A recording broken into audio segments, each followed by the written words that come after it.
بسم اللہ الرحمن الرحیم۔ حکمت نمبر 361۔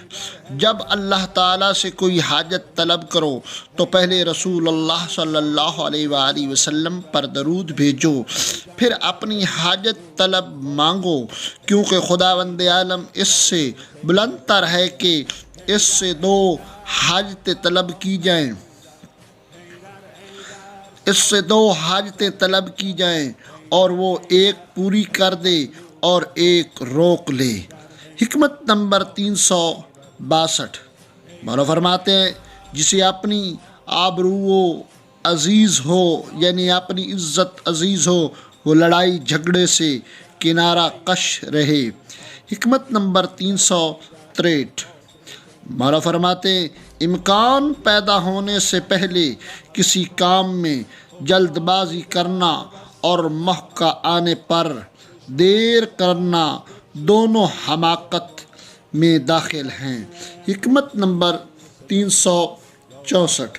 مولا فرماتے ہیں جو بات نہ ہونے والی ہو اس کے متعلق سوال نہ کرو، اس لیے کہ جو ہے وہی تمہارے لیے کافی ہے۔ حکمت نمبر 365۔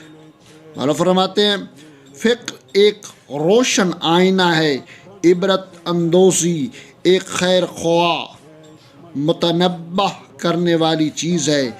نفس کی اصلاح کے لیے یہی کافی ہے کہ جن چیزوں کو دوسروں کے لیے برا سمجھتے ہو ان سے بچ کر رہو۔